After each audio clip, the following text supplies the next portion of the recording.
Hello, good morning, and welcome to this taste challenge. Still night, really, so we can't call it Dawn Busters. There's just a little twinkle of dawn, but the days have grown too short. We're gonna have to turn the lamp. I'll have to turn on the lamps now. This is challenge number 7, if I'm right, and I've struggled with it. 3 wins, 3 losses, if I'm right, on that. And I'm not surprised because I didn't find that one that I'm going to talk about in a minute really differentiated itself from the others, although it's good. Now, here's Jesse James, the original Jesse James, America's Outlaw Bourbon Whiskey.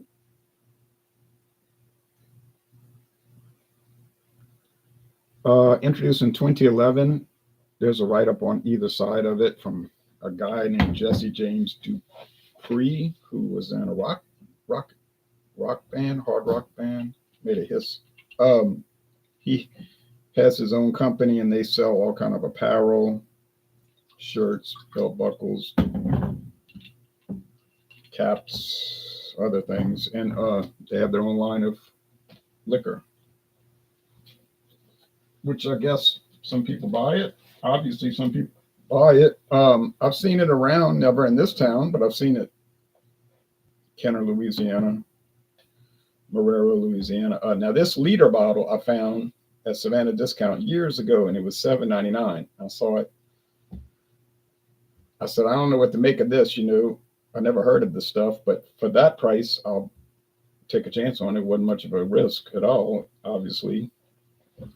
And it's been pretty good bourbon. It's bottled in California. It doesn't say it's made in California. It says bottled in California. So they're probably buying their bourbon on auction.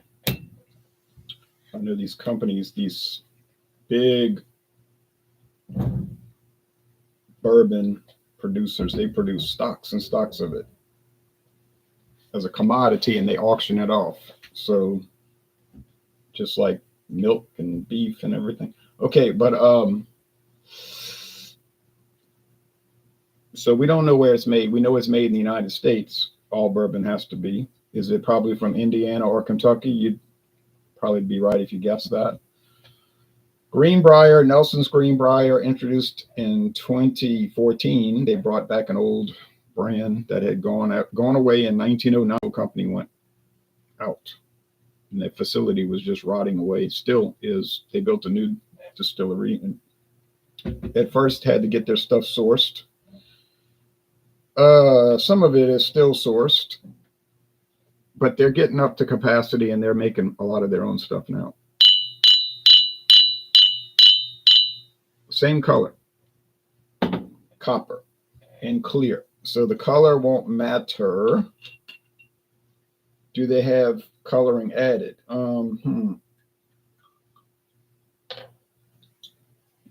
With this one, I would say no, because it's just bourbon and it has no indication of coloring or flavoring added. And so you can't do that with bourbon. You can't add coloring and flavoring.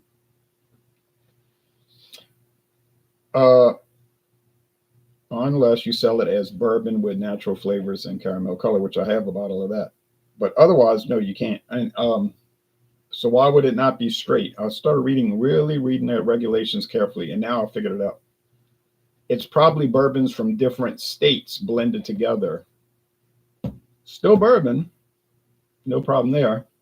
It's aged at least 2 years, so that would qualify for straight bourbon, but they got to all be from the same state. Now, if you read the regs, they don't all have to be from the same distillery, but it would have to all be Kentucky, from Kentucky. So then, otherwise, you could still call it bourbon. Okay.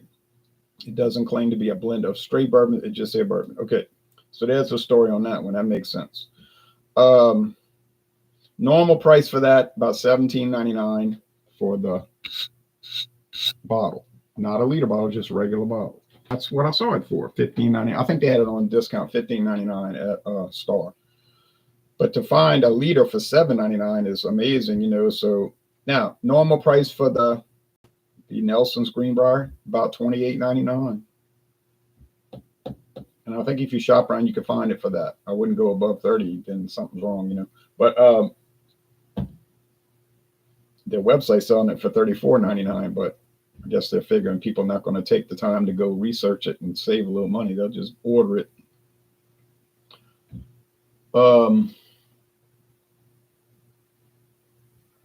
Walmart had it for $10. Now, I can't explain that, except that I can explain what I saw. They had it on the shelf for $10. I said, $10? I know this is wrong, you know. Why would they? But they were getting rid of it. Guess it was a slow seller, and Walmart does that. If something's slow, they just sell it. They basically just give it away and lose money, and they don't care, and they don't bring it back generally. And it's never come back to Walmart. So a few stores sell it around here, you know. Some do, most don't probably. You'll see it here and there in New Orleans. So the distribution is limited, just like with the Jesse James. Jesse James even more low profile. But they do both have websites. Arnold Hopkins says, I like Green Brier. I find it has a nice minerality to it. That's what I've noticed about it. Still wasn't enough to differentiate it 3 out of 6 times, though. I'll show you the websites for a moment.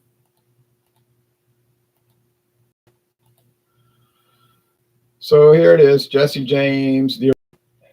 And it's got all kind of phony stuff like since 1882. I think that's when, you know, it's, no, they haven't been making this since 1882. They haven't been making Jim Beam since 1795. The company's been around. Brand James Beam Bourbon is from 1938. So they've got a new release here, Tennessee Outlaw, right? Honey, single barrel Tennessee, Devil's Cinnamon Spirits, Devil's Devil. Well, you know, off of Fireball might be good. Don't know. Never had it. And then the spice. So they're doing the same thing. And then barrel strength Tennessee whiskey. Honestly, the only one I've ever seen is this one here. Now, if you go to California, you might have a whole lineup because that's where it's bottled.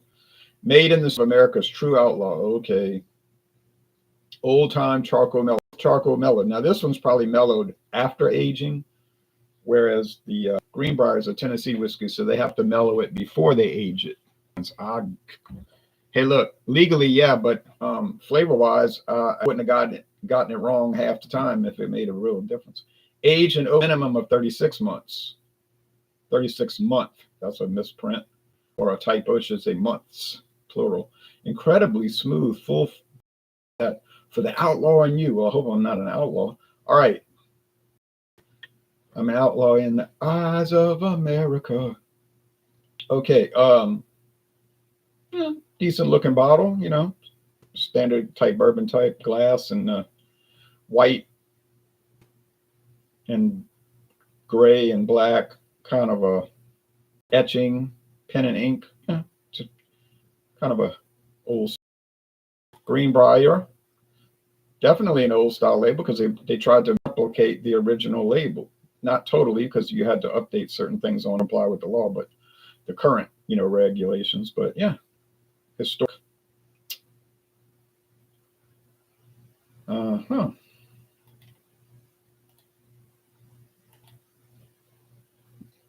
They're both only 2 years. Now, some people on the internet or in literature, but everybody mostly looks at their phones now or desktop, laptop, and or Chromebook, whatever they have. People will say, yeah, you know, bourbon has to be aged at least 2 years. No, it doesn't. There is actually no specific aging requirement on bourbon, except that it just says it has to be aged in an unspecified period in new charred oak barrels. Now, how long you want to age it, that's your business. If you're a distiller, they don't care. Government doesn't care. But it does have to be aged in new charred oak barrels. To be straight bourbon, it has to be aged at least 2 years. Okay. Tennessee whiskey, if you read your regulations from Tennessee, because that law only applies to Tennessee because it's a state law. You know, it has no, Tennessee doesn't make laws for other states, nor for the whole United States. They make laws for Tennessee, right?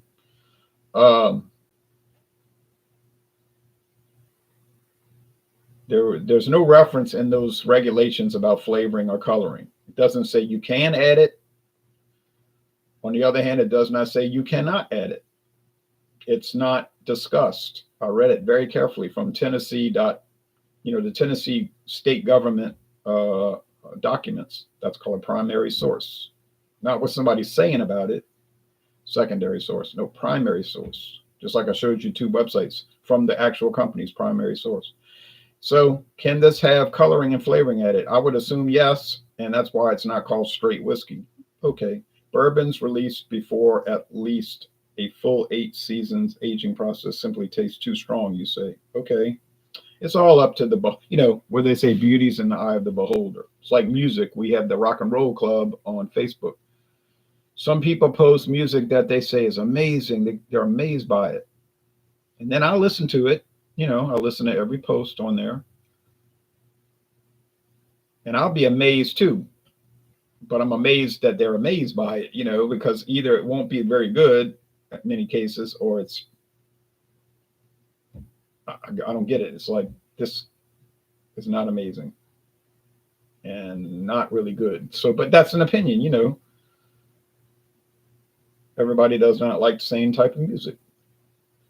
Everybody doesn't like the same type of coffee. Everybody doesn't like the same type of bourbon whiskey or even whiskey. So if you're not a fanatic about it, you probably get along with a lot more people. Naturally, I suppose I like the older aging processes. Yeah, little, but yeah. It's some people only drink bottled and bond whiskey. That's the only thing they'll touch. That's what they like. Nothing wrong with that.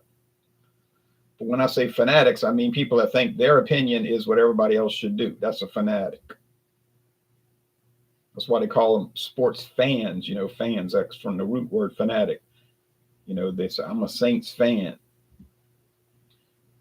And they will show you that. They love the Saints. They get like depressed if they lose, and they all elated if they win. And they're so like, they're like fed into it. I used to be that way, but I was younger. I didn't understand. You grow up, you could be any team, and you like, or the Phillies, and so you're a child.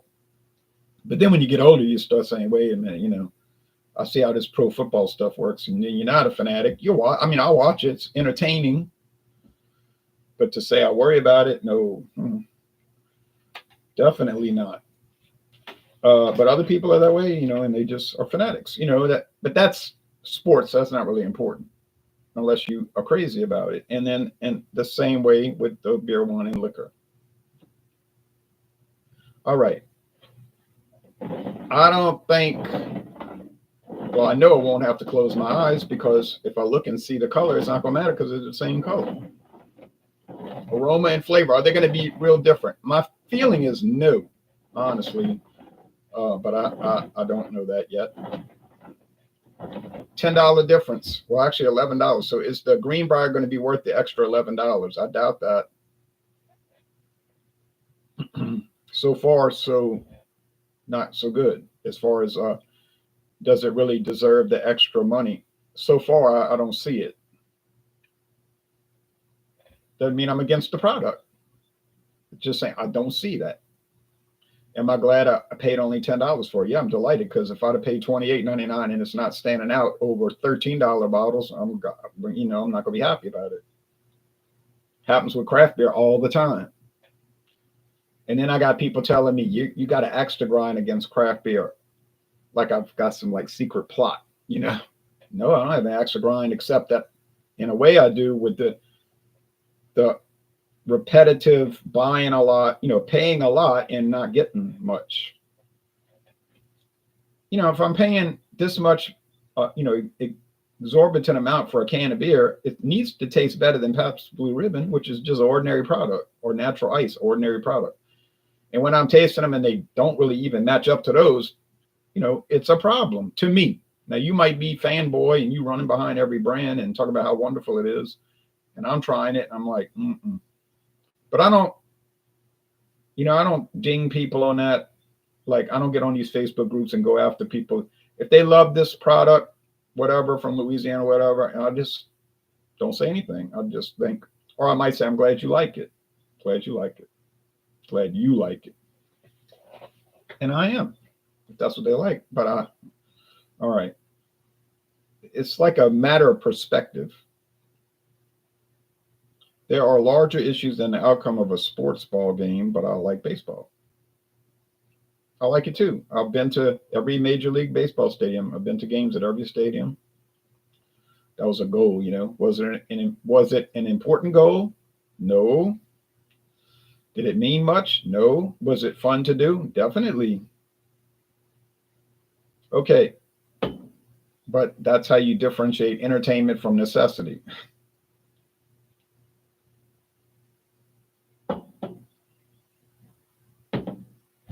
All right. Aroma, as expected, and there's not much difference.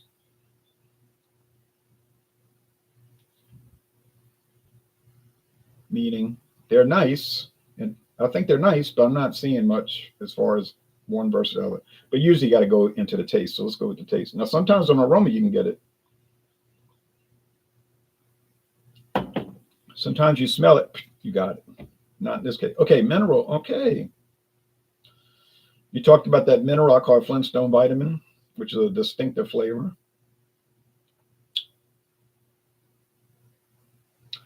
Still, and I think maybe it's 91 proof. Yeah, it feels like it's got a little strength to it.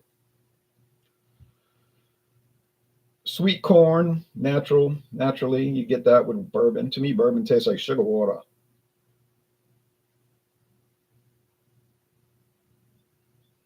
And then I've gotten into conflicts with my friend David, arguments, not personal conflicts, but over corn syrup. He's telling me corn syrup is not sugar. I said it is sugar. It's a form of it. Corn is sweet. Well, sweet corn. There's other types, but I said, why do you think they use corn for fermentable? Yeast converts sugar into alcohol. It's a shortcut to, and distillers and brewers discovered this years ago. You can use a scoop of sugar, cane sugar. You can use corn syrup. It's going to convert to alcohol. You're not going to have any corn syrup left in the beer. You shouldn't. It just becomes beer, you know. It becomes whiskey. But you'll have residual flavor, I find. Now, and starch is part of corn, right? Yep. No, not high fructose corn syrup. I think that may be his contention. No, he knows the difference. He really hates high fructose, and I do too. I don't think it's dangerous to eat it, consume it, but I don't like it. Like Donald Trump said yesterday, it's just not that good. He didn't claim it was bad for you. He was fussing about Coca-Cola, and he was pressuring Coca-Cola company to go back to cane sugar, and they agreed to it. They said, yeah, we're going to go back to cane sugar for the U.S. market. Now, I don't know if it'll be a specialty Coke, or they just going all the way back to it, which they abandoned cane sugar in 1985. Why'd they go to corn syrup? Cheaper, high fructose, cheaper, and sweeter. But nasty tasting to me, but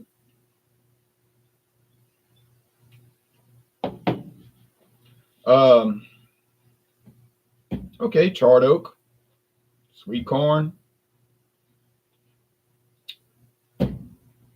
Seems lower alcohol. Seems to be a lower proof, 80 versus 91. That seems to be the only significant difference here.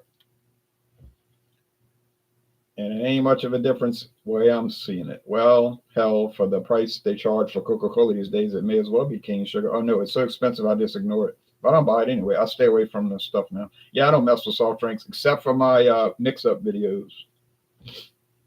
And I think when I'm finished with that bottle of Kamchatka, I might just call it a day on the mix-ups. Well, I like doing them. They're interesting, but I'm running out of soda pops to try. I screwed up on that cheer wine. They had cheer wine from, it's like North Carolina or something, but it was $3.99 for a 4-pack, $1 a piece. And Winn-Dixie, I said, I'm going to get it next time. Well, you know what happened. The sale was off. Now it's $5.99. Well, I ain't looking to pay $5.99. So, and people always tell me, cheer wine, that's a really good product in the context of what it is. But yeah, I might just throw in a towel on it. I've been kind of interested in that Lukaskova potato vodka from Poland. I heard good things about it, but I'm not really a vodka guy. I'm not anti-vodka. I'm just not really interested in it.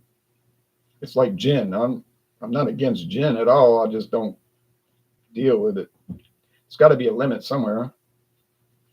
I'm doing whiskey, blended, Canadian, American, Irish, Scotch, blended whiskey. I like it. Bourbon, another form of blended whiskey. Single malt whiskey from Scotland. Rye whiskeys from around the world. Then brandy, which is like whiskey made from grapes usually, although they do make apple brandy, which I've never had. But I'm sure it's fine. Then I got rum, silver and gold. Then tequila, silver and gold. Then mezcal. So I mean, I think that's enough, don't you? I think so. And then we do the liqueurs on Fridays oftentimes. And those are interesting, not my type of thing, but they're fun to do. I don't really need to taste some liquor that tastes like barbecue, but it is thing. I mean, unless you drink too much of it. I mean, I do admit they are kind of fun. All right. Man, I'll tell you what. You say, why are you talking about all this other stuff? Well, with these two products, what else are you going to talk about? They're so similar. So I know now, does the Green Brier justify its $11 upcharge over the Jesse James? No way. No way.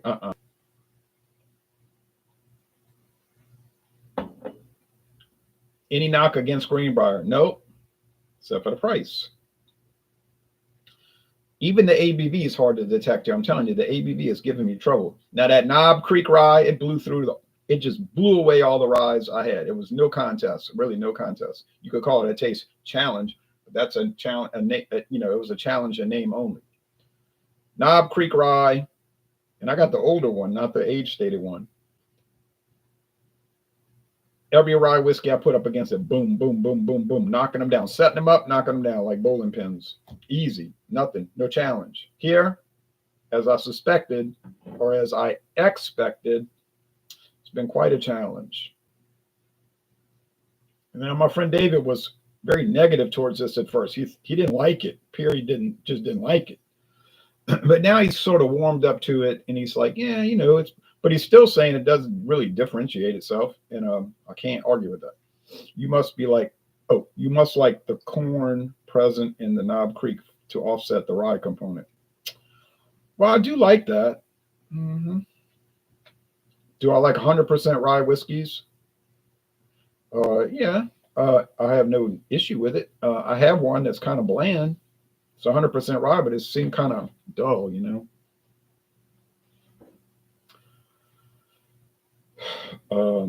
But I only paid $14.99. Thankfully, they had a 10%, not 10%, $10 discount.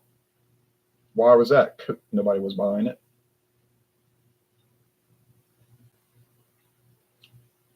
Do I go looking for these deals? I do not go looking for these deals. These deals present themselves to me. Deanston, 12-year, age 12 years. That runs $50 to $70. Low end, you'll find it for $50. High end, $70. Somewhere in that range. Here I go over here to this local store. They got it in a discount basket for $14.99. I called Dave. Well, I sent him a text. I said, hey, got this Deanston, $14.99. He said, I'm on that. He doesn't know anything about it. I'm on that. He means he means pick up a bottle for me and I'll pay you back. Because he knows by the end of the day it's all gone. They only had 3 bottles. He sends me a text back a few minutes later. $68 at Total Wine and More. $68. Well, I checked. It was actually $63. When you click on the website, it was $63.99. But when you're scrolling down on search engine, it says $68. But still in all, $63.99, and they're selling it for $14.99. Deanston single malt Highland Scotch whiskey, age 12 years. Who's going to pass that up? I'm talking about people that are interested in whiskey. The answer is, no one's going to pass that up. So like I say, I don't look for these discounts. I don't have to. They present themselves. he was over there across the river. He just drove over there. He kind of had some downtime one day. And he was like, let me go see what they got at that store. He said, don't name the store. I said, okay. Bushmills Original. Kind of a plain product, standard flagship product. Nice, like Jack Daniels. Nice, but nothing that's like craft distinguished. But it had two sample bottles with it, the red and the black, 50 milliliters. So really he got 750 plus 100. So you got 850 milliliters, 850 milliliters in a gift pack, Bushmills for $10. It was probably $9.99, but he always rounds off, say $10. He bought a bunch of packs. No, he's not going to drink them. He's going to give them away as gifts for Christmas. And people are going to say, oh, man, they know what Bushmills costs. It's not $10.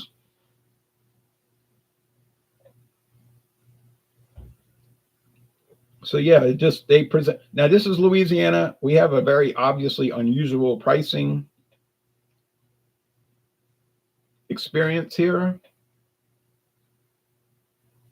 But why complain? I mean, does that apply to any of the other 49 states? Maybe. They might have other states that do that, crazy prices. $75 Japanese whiskey, Nikka from the barrel.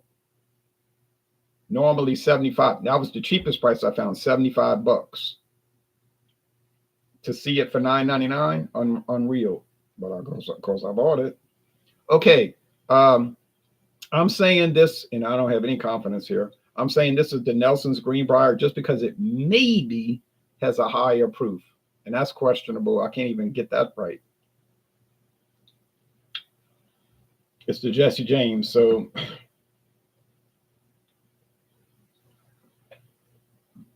you're saying, come on, man, 5.5% alcohol. It's a difference. You can't tell 91 proof from 80. Well, not in this case.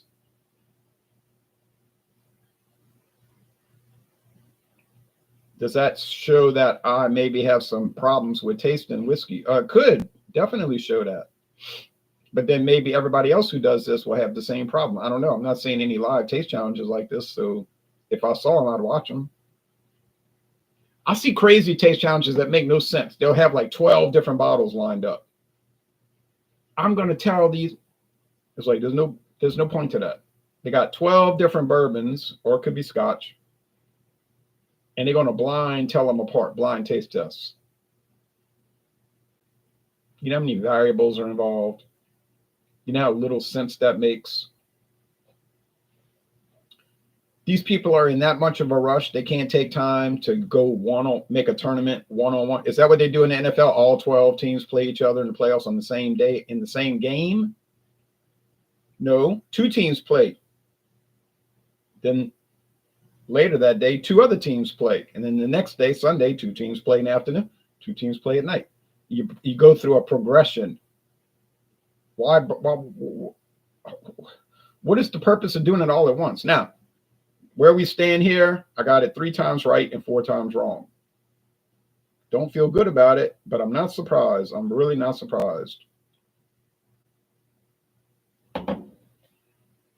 Now in my mind, see, I know which is which. So now I'm thinking, oh yeah, it is stronger. But that's a mirage, you see, because now so then you're gonna bring in these kind of afterthoughts. Oh yeah. But that's too late. So could it get better? It could, but I have no confidence in that area. I've got Stedman Select coming up, the old Stedman Select. I've never even opened the new current Stedman Select from Buffalo Trace Sazerac. Not a popular product, but they got it. Look, believe me, that company puts out products that ain't nobody ever heard of. They put out the real famous ones like Buffalo Trace, Eagle Rare, Blanton's, and they put out a treasure trove of, or maybe you would call it dross, fool's gold, maybe you would call it that. Maybe it is, I don't know. It's not expensive, of all kind of stuff. These people never grow weary of churning out endless brands of stuff. There has to be a rationale for this. And it must be based on the fact that people buy it. Okay, so and they'll use 1,001 alias names. Kentucky Legacy Distilling Company, Tennessee Ideal Distilling Company, and you say, "Well, I never heard of them." And then you look it up, and it's like it's registered to Buffalo Trace. Okay, Beam does the same thing. Well, they all do the same thing. Beer companies do it. They want to distance themselves from this. And it's like a charade. Okay, so I'm not going to get too down on it, down about it. So it is what it is. Green Brier ain't really differentiate. So is that sort of a fail for that product? After 7 challenges, it is sort of a failure because it's not differentiating itself, and it should. Or, I mean, you would hope. So ultimately, what does it taste like? Just regular old bourbon. I'm sure the company wouldn't be too happy with that. They say it's Tennessee whiskey, not bourbon, you idiot. Yeah, but Tennessee whiskey is a type of bourbon, so I guess I'm not an idiot. But is it going to stand out over the Gooderham and Wirtz bourbon? Another obscure brand, but it's been around forever. I doubt it. I was glad I found that because I was like, Gooderham and Wirtz, G&W. I had to buy it. And they're the people that originated Rich and Rare, a rather famous, or I guess we should say infamous, infamous Canadian blended whiskey, but it's been around. It's sort of a legendary product now for over 60 years. But they originated that, Gooderham and Wirtz. But they got bought out. Same old story. But I think Seagram's bought them a long time ago. But and I've got some other obscure, like say Stedman Select, not another obscurity.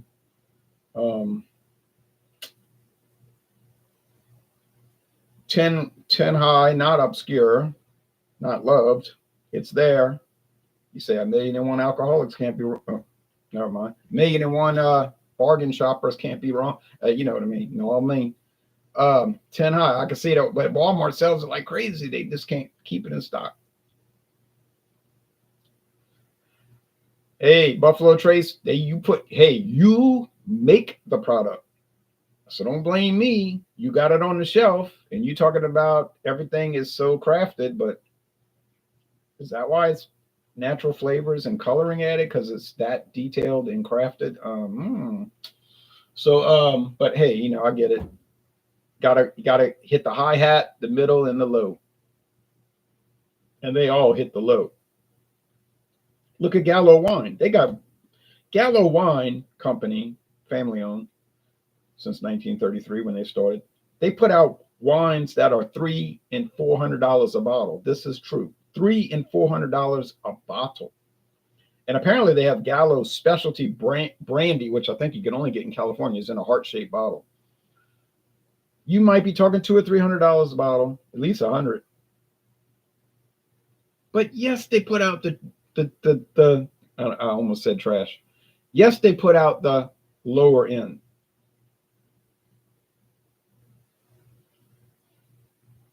And they're just trying to cover all the bases. Now, you say, Manischewitz, is that what we need in the world? It's in the world. Okay. Gallo is a smart company in a way because they buy out all these companies, man. They buy out Barefoot, they bought them. And they put it, it's out there. But I was talking to a distributor one day. I said, all this cheap wine, and I mean it's cheap, like $3.99 a bottle. It's like tastes like jelly that you put on a sandwich. Which I like jelly on a sandwich. Okay, but I said, is there any, do you need to sell this? Is there any money in this? He said, what? He looked at me like I was crazy. He said, If we didn't sell this stuff, we'd be out of business. He said, you would not, he said, you would not imagine, you could never conceive of the volume that we sell of Mogan David, Carlo Rossi, Barefoot. Well, you know, any cheap brand you could think of, Gallo family, which is like kind of low, below premium, like slightly below premium, I guess. He said, it's unreal. He said, so no, he said, that's a big part of my job. He said, he didn't say he liked it. He said he puts it on the shelf. Okay, last comments. So I get it. Doesn't mean I have to buy it, though. You say you don't have to buy it, though, do you? No, that's true. Got me there. Appealing label, great price. It'll sell. Mogan David 2020. I used to like it in the 1980s. There's a perfect example. If there was ever any, or however you say it, ever, any, ever, if there was ever a product that is hated, but you know, people love to hate it. And in other words, like in a reverse logic, they love it, you know, but it's MD 2020. I mean, people give that as a gag gift and stuff like that, like a wedding gift as a gag, you know. I wanted to present, you know, the toast. I wanted to present you with a wine, you know, and they'll go on and on. MD 2020, and the audience will laugh, you know, all the people will laugh. But here it is, 57 years after introduction, still going strong. I mean, and we all know what it is. It's very low grade, but yet there it is. So I think in the liquor and wine world, it works a little better. In the beer world, there's only so low you can go on ingredients, price, and cheapness, and it starts to taste really bad. Like I've tried some of these really, really super cut rate brands of beer, and they are free. And now you know why they're flavoring all of these things with pineapple extract and sugar extract and hot sauce and all, because they're trying to mask something they're trying to mask. If you drink it as a regular beer, you'd say, oh, this is what people drink. Well, they don't drink it. That's why they make the flavors. All right, enough of this. So thank you, Green Brier, Nelson's Green Brier, for letting me have this opportunity to do this. But unfortunately, it hasn't really been panning out too well. So, and I actually expected that, but yeah, on its own merits, it's nice. It's worth it, I guess. All right, y'all take care. Bye-bye.